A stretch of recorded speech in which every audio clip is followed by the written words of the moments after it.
Your Majesty, another colony has broken away in Africa.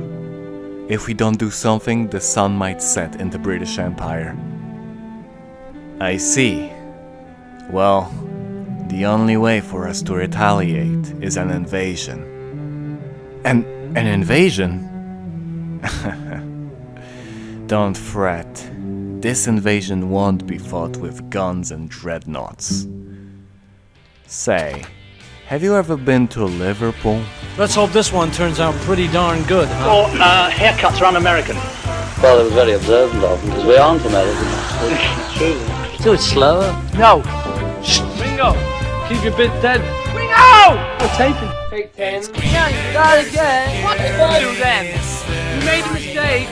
I know you did. Take 7. Got a girl, do you like? John's wife. Did it well there, see? He'd have to have done that mouth organ bit. Can we skip the mouth organ? Talking to a human being, isn't he? Well, if he's your grandfather, who knows? Remember, John, and if I don't, well, it's just too bad, isn't it? Yeah, that! Well, you're just trying to write songs about prostitutes and lesbians, that's all.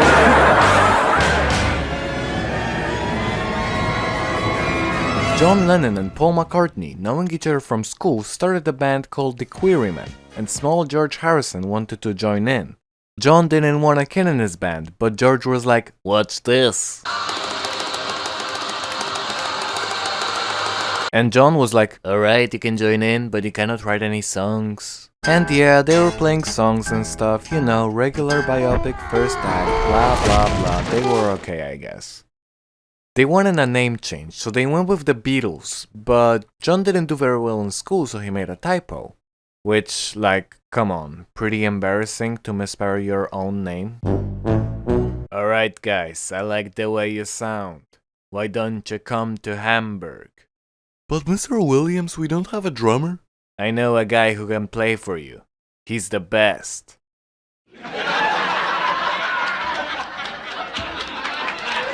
And Pete Best was the worst. So they spent like 2 years in Hamburg and kicked him out of the band.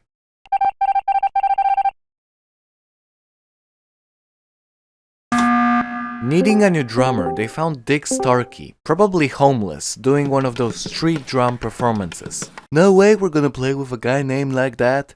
Come on, Dick, you gotta come up with a pseudonym. Ringo. Why would you name yourself like that? This isn't a bloody western. We're in Liverpool, you fool. Oh, that rhyme pro, write that down. Let me be named Ringo, I'll do the drumming well, and I promise not to write a single song.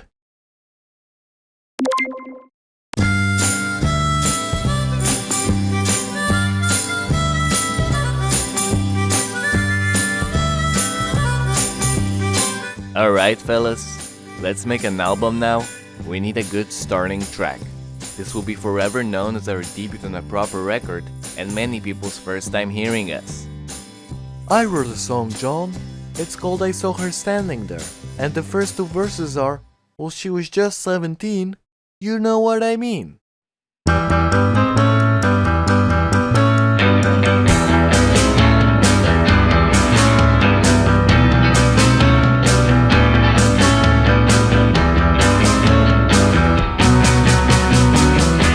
The fangirls were screaming their lungs out. John Lennon was beating his wife so hard to this day it makes it awkward to say it like Imagine. They found their success, and the future looked bright. But did it? The Beatles found themselves stuck in a loop of putting out album after album that were all basically like, "Ooh, we're the Beatles and we like women. We are very heterosexual." Trying to convince everyone they weren't jacking off together.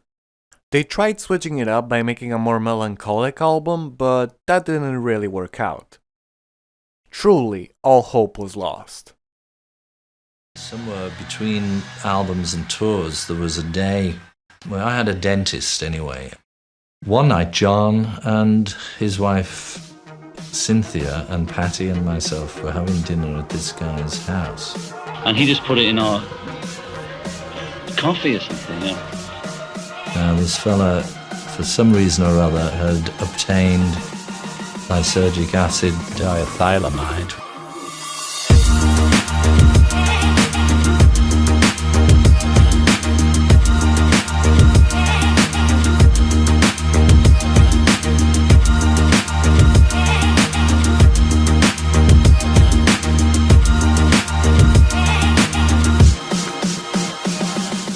Under the influence, they created their best albums. We're talking Revolver, Sgt. Pepper's Lonely Hearts Club Band, and, last but not least, Magical Mystery Tour. Let's go over them one by one, shall we? Okay, so the first was Revolver, which got all the screaming fangirls like, "Oh, let's go, that's class!"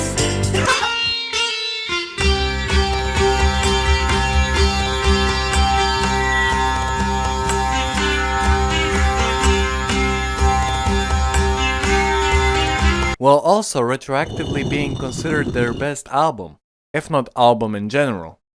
Which I mean makes sense. Imagine if today BTS made an album that would cause all the K-pop stans to leave. Everyone would praise it as well. Feeling a strong 9 to a 10 on this thing. Then there's Sgt. Pepper's Lonely Hearts Club Band, which many people also call their best, and it has pretty much the most recognizable album cover in the world. But no one actually knows any songs on it. Don't believe me? Fuera con los bombos y... I'm gonna send you a picture. You probably recognize this. It's a Beatles album, and it's pretty much the most recognizable one in the world. Yeah, true. I've definitely seen it at least. Sure, like top 200 surely, yeah. No, what the fuck is that? You're not getting in the video. Name me a song from this album.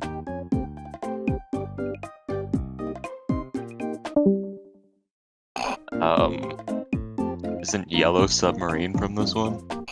Or no, that's its own album, isn't it? Fuck. It's not my fault. I've never seen this. You're kidding. No. No, you're doing the No. bit, right? Oh my No. God. Sgt. Pepper's Lonely Hearts Club Band. It actually is. It actually Let's is. go. Okay, fair enough. I mean, For example, the titular song, the eponymic song.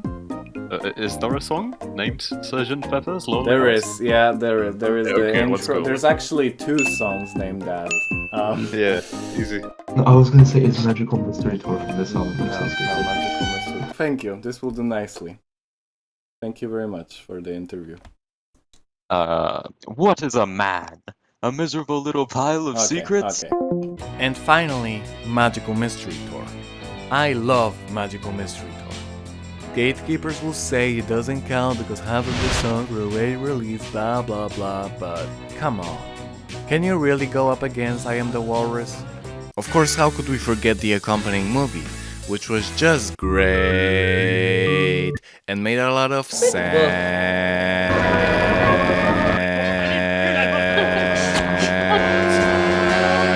If you look to your left, ladies and gentlemen, the view is not very inspiring. But if you look to your right... Oh yeah, the movies. Did you know that the Beatles made movies? They made ones for A Hard Day's Night and Help, where they tried to pass off British wit as comedy. And in the aforementioned Magical Mystery Tour, where they tried to do the same thing but while they were high. Then there's Yellow Submarine. I love Yellow Submarine. You should watch it. It's the best Beatles film and they had barely anything to do with it. Groovy. Sadly, after all that, the acid wore off. And the pretentious hippies that the Beatles were, they went to India to meditate or something. Ringo had to go home, however, because he could only eat baked beans during the trip. So, what was the result of the journey to India?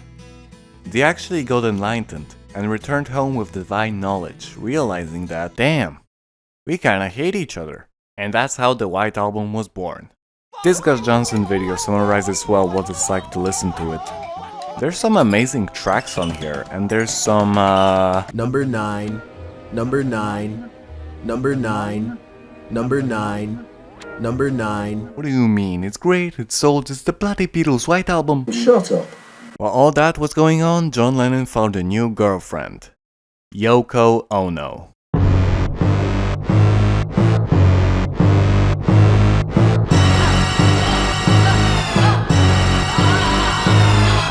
And she would go on to steal George's biscuits and was the sole reason the Beatles broke up. There was no other, it was just her on her own, I swear. Fellas, this is not looking good. We're falling apart at the seams. We need to do something new for our next album. Anybody got any ideas? I want to write a song. Let me write a song this time. It will be great to have a great idea about an octopus's garden. Anybody got any ideas? I have some pretty good. It's gonna be. Oh, John, I think maybe we should let Ringo and George write. Ooh, yeah. Okay, fine.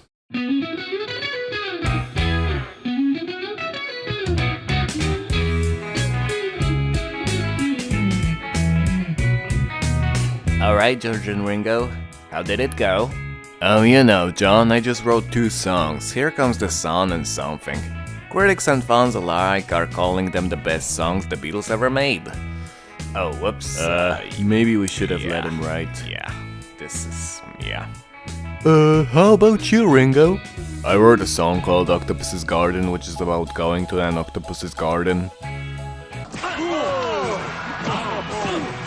What is up with you guys? We need a new album and all you do is fight. Can you just let it be and get back? So they made Let It Be, right? But that wasn't the only project that John was working on.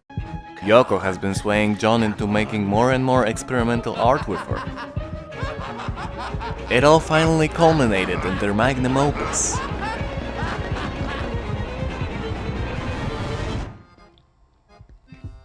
Oh, that looks good.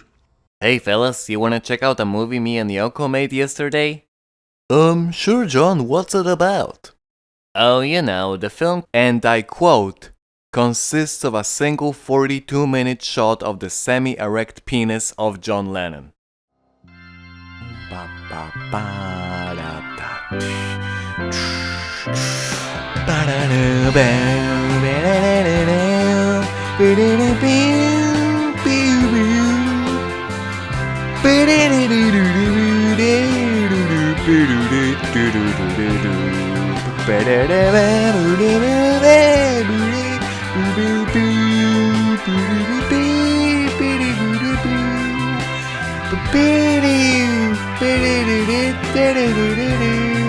Please subscribe, please subscribe, please subscribe, oh please subscribe.